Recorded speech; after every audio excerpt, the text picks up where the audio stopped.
Bonjour à tous, bienvenue à cette première vidéo sur le petit catéchisme de Martin Luther.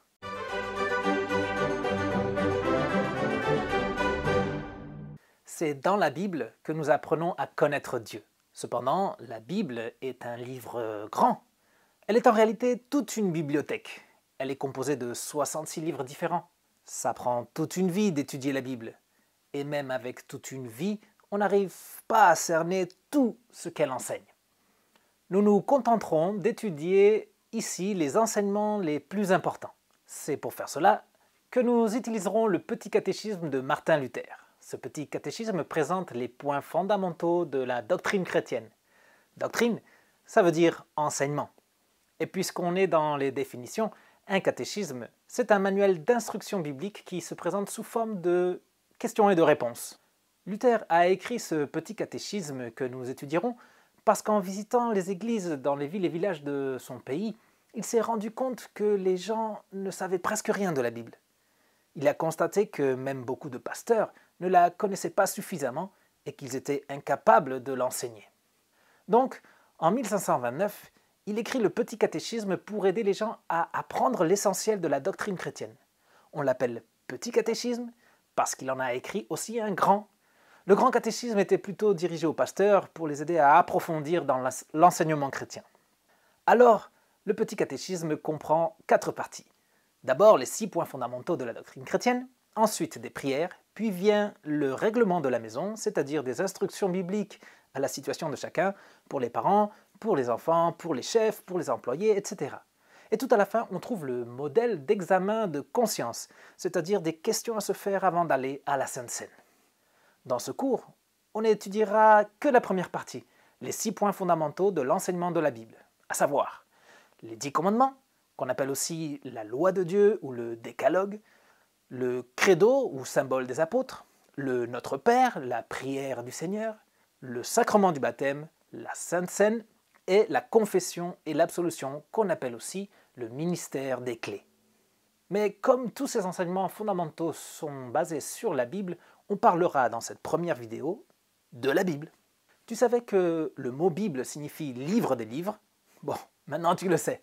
La Bible mérite ce titre de livre des livres car c'est un livre unique en son genre. Elle n'est pas comme tous les autres livres. Ce qui fait de la Bible un livre extraordinaire, c'est qu'il s'agit de la révélation de Dieu à l'être humain. On dit que la Bible est la parole de Dieu, et bien sûr qu'elle l'est. Elle seule permet de connaître la vérité à propos de Dieu et de la vie. Ok, si la Bible est la parole de Dieu, comment a-t-elle été écrite? Dieu n'a pas écrit la Bible de sa main, puis l'a envoyée par courrier à quelqu'un. On lit dans Hébreux chapitre 1, les versets 1 et 2. Oui, parce qu'avec le temps, la Bible a été structurée en chapitres et chaque phrase a été numérotée. Ces phrases numérotées, c'est ce qu'on appelle des versets. Avec cette structure, c'est plus facile de s'y retrouver. On reprend. On lit dans Hébreux chapitre 1, les versets 1 et 2. Après avoir autrefois, à de nombreuses reprises et de bien des manières, parlé à nos ancêtres par les prophètes, Dieu, dans ces jours qui sont les derniers, nous a parlé par son Fils. Donc, la Bible n'a pas été écrite par la main de Dieu, mais c'est bien lui qui parle à travers elle. Et comment? Eh bien, Dieu a choisi quelques êtres humains pour transmettre son message et il les a inspirés. Inspirer, ça veut dire souffler dedans. Dieu leur a indiqué quand ils devaient écrire, ce qu'ils devaient écrire et comment ils devaient écrire. Chaque écrivain a été guidé par Dieu pour transmettre la révélation en utilisant sa propre façon de s'exprimer. Donc, dans la Bible, on n'a pas des paroles et des pensées de quelques êtres humains, mais bel et bien les paroles et les pensées de Dieu même. Nous lisons dans la première de l'apôtre Paul à Timothée, « Toute l'écriture est inspirée de Dieu ». Et comme toute la Bible est inspirée de Dieu, elle est tout entière la parole de Dieu. On peut se demander comment savoir si la Bible est la parole de Dieu? Eh bien, pour le savoir, il faut la lire et l'étudier. En l'étudiant, c'est Dieu même qui va nous convaincre qu'il s'agit bel et bien de sa parole. C'est le Saint-Esprit qui va nous donner cette certitude, mais que si on la lit et si on l'étudie sérieusement.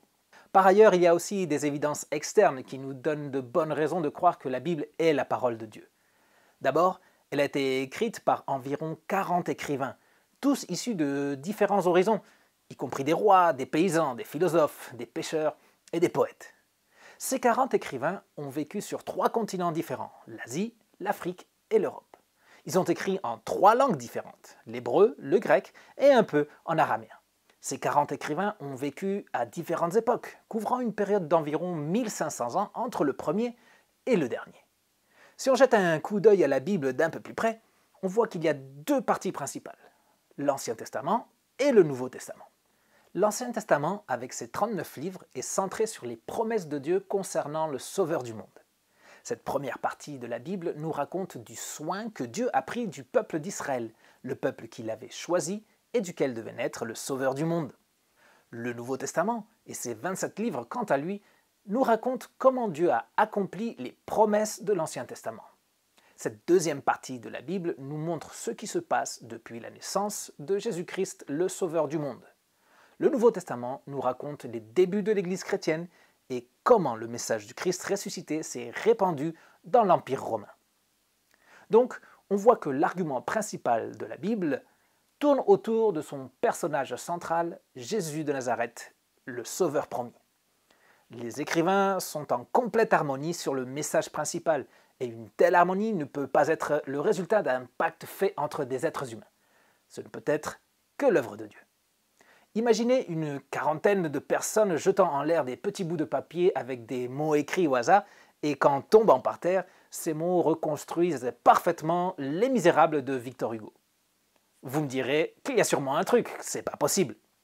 Bien, c'est pareil avec la Bible. Il y a un truc. Dieu a inspiré les écrivains et le résultat, c'est l'unité parfaite de la Bible.